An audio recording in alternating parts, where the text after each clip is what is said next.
Hello विद्यार्थी गणों, तो स्वागत है आप सभी का आपके अपने YouTube चैनल में। ओके, तो चलिए गाइज, हम लोग स्टार्ट करने वाले हैं क्लास 12th केमिस्ट्री का फर्स्ट चैप्टर सॉलिड स्टेट के बारे में। ओके, जैसा कि आप जानते हैं कि हम लोग थिएट्रिकल पार्ट जितने भी थे वो सारे कंप्लीट कर चुके हैं। आपकी एनसीईआरटी बुक का जो लास्ट पेज है, जो एनसीईआरटी एक्सरसाइज है ना, पेज नंबर 32 पर आप देखेंगे तो वहां पे क्वेश्चन नंबर 1.10 का लास्ट थर्ड वाला पार्ट जो निम्नलिखित में संकुलन क्षमता, देख लीजिए, देखिए नोटबुक है सामने, तो संकुलन क्षमता यानी पैकिंग एफिशिएंसी ज्ञात करनी थी।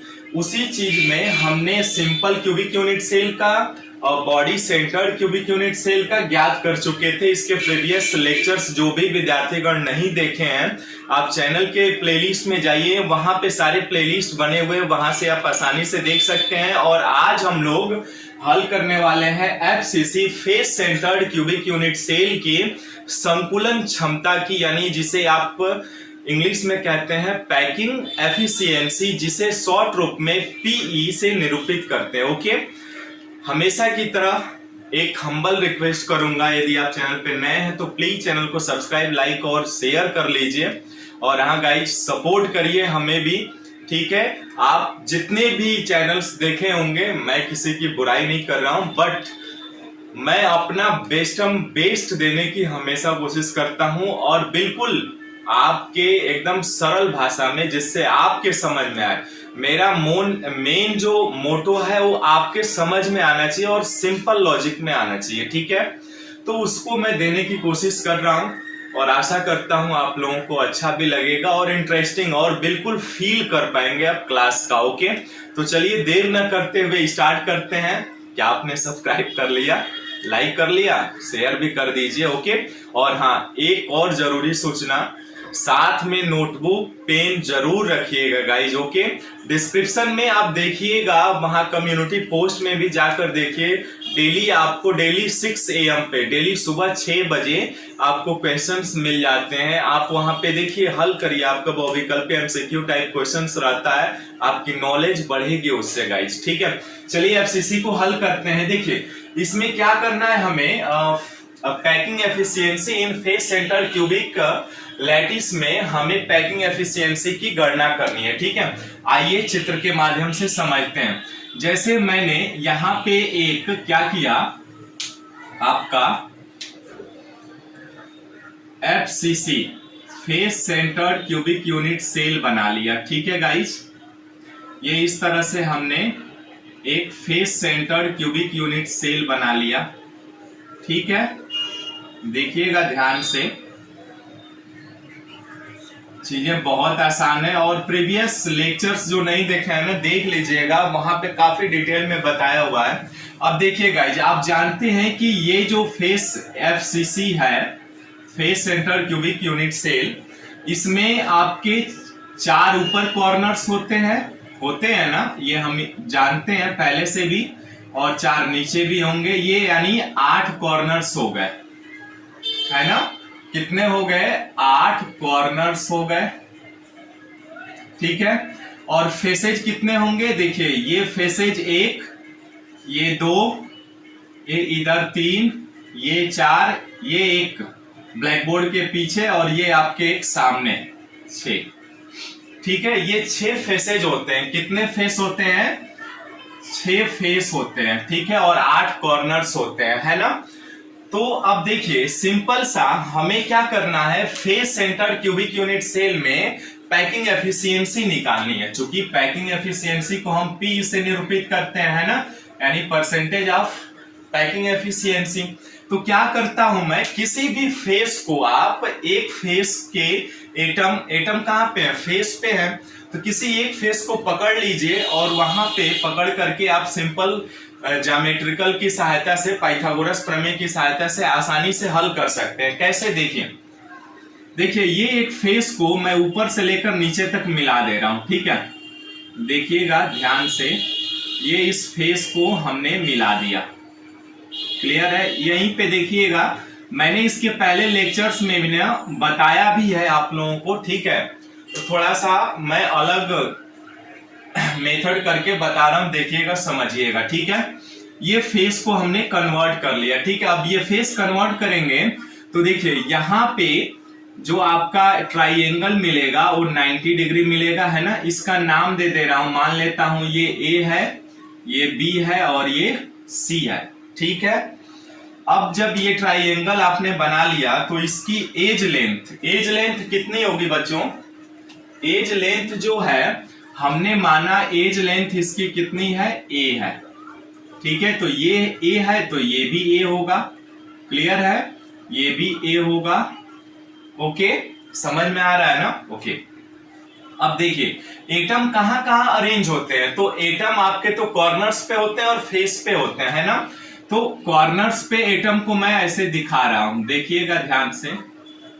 यहां पे एक एटम को दिखा दिया, ठीक है। अब दूसरे एटम को भी यहाँ पे, और ये एटम क्या है, एक दूसरे से संपर्क में है बच्चों, ठीक है। दूसरा एटम और यहाँ पे मैं तीसरा एटम भी दिखा दे रहा हूं, ठीक है ना। ये 3 एटम दिखा लिया। तो एटम की जो ये अर्ध व्यास है, ये वाले पार्ट है ना, इसको त्रिज्या कहते हैं हम। तो इस त्रिज्या को मान लेते हैं ये आर है, एक आर, 2 आर हो जाएगा, यहां भी ये 3 आर हो जाएगा और ये चौथा आर। क्लियर है बच्चों? यहां तक समझ में आया आप लोगों को? ठीक है। अब मैं क्या करता हूं, देखिए ट्राइएंगल ए बी सी में, है ना, ट्राइएंगल त्रिभुज ए सी बी में, ठीक है। ट्राइएंगल ए सी बी में क्या होगा, देखिए कर्ण का स्क्वायर यानी ए बी स्क्वायर बराबर होगा आधार का स्क्वायर प्लस लंब का स्क्वायर, है ना, यानी A C square plus B C square, okay. ये क्लियर दिख रहा है ना आप लोगों को? 1 मिनट में देखता हूं थोड़ा सा, ठीक है, क्लियर दिख रहा है, ओके। अब देखिए A B square is equal to A C square plus B C square हो गया ना। अब देखिए ए सी का मान कितना है, ये देखिए एज लेंथ कितनी है इसकी, ए स्क्वायर प्लस बी सी यानी ए स्क्वायर, एक ए स्क्वायर और एक ए स्क्वायर कितना होगा बच्चों? 2a स्क्वायर हो जाएगा, यानी ए बी स्क्वायर बराबर 2a स्क्वायर, या ए बी बराबर आ जाएगा, ये रूट में जाएगा तो √2a आ जाएगा। क्लियर है यहां तक बच्चों? ठीक है ना, यहां तक क्लियर है? ओके। अब देखिए ए बी बराबर जब √2a आ गया तो ए बी बराबर क्या है आपका, देखिए यहां से स्टार्ट करता हूं मैं। ए बी बराबर कितना आया आपका? √2a। क्लियर है यहां तक? अब देखिए ए बी को हम क्या लिख सकते हैं, 1r 2r 3r और 4r, यानी ए बी बराबर होगा 4r इज इक्वल टू कितना हो जाएगा? √2a होगा बच्चों। यहां से अब क्या करता हूं मैं, a का मान निकाल लेता हूं, तो ये आ जाएगा 4r बटे √2, या इसी को आप कैसे √2 का परिमेयकरण कर दीजिए, रेशनलाइजेशन करेंगे तो a बराबर आ जाएगा 4r गुणे √2 और बटे √2 गुणे √2। ठीक है, ये गणित में। और हाँ, मैथ के टिप्स एंड ट्रिक्स सीखने के लिए ना आप देखिएगा चैनल के डिस्क्रिप्शन में जाएंगे ना, जैसे बेस्ट में नीचे जीके पीकेएस एक हमारा चैनल है, वहां पे मैं मैथ पढ़ाता हूं, तो वहां से मैथ्स के टिप्स एंड उन बेस्ट कंपटीशन की तैयारी करना चाहते हैं तो वहां से आप कर सकते हैं। ओके, अब देखिए यहाँ पे a बराबर कितना आएगा, ये 4r√2 हो जाएगा बटे ये नीचे 2 से 2 कट जाएगा, 2 4, यानी a बराबर 2√2r आ जाएगा। क्लियर है बच्चों यहाँ तक? ओके।